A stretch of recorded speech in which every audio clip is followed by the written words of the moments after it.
Welcome everyone to another episode of the journey through Apostolic Succession. As says in Acts 6:6, behind these men stand before the apostles who prayed and laid their hands on them.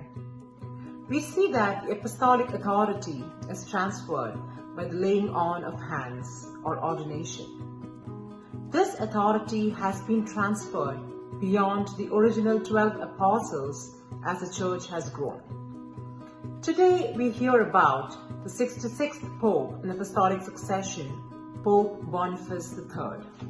Pope Boniface III was a Greek and Roman man who served as the 66th Pope in 607. He only held the position for 266 days before he passed away.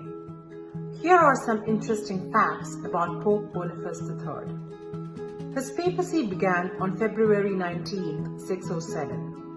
The papacy of Pope Boniface III ended on November 12, 607. Pope Boniface IV was the next choice as Pope. Pope Gregory I appointed him to a cardinal position on October 15, 590, which was his first position within the church.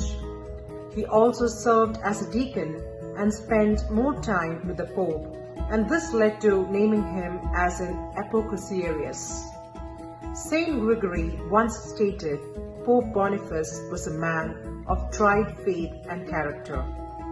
As a diplomat, he spent quite a bit of time in Constantinople. Considering the work that Boniface did in Constantinople, they chose him as the next Pope.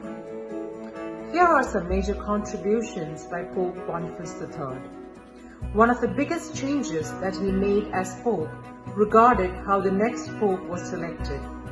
He issued a decree that stated no one could name or discuss the next Pope while the current one was still alive. A second decree stated that, in honor of the last Pope, the successor would not take the position until at least 3 days passed. Boniface's other major contribution was having the Emperor of Constantinople declare the See of Blessed Peter the Apostle should be the head of all the churches.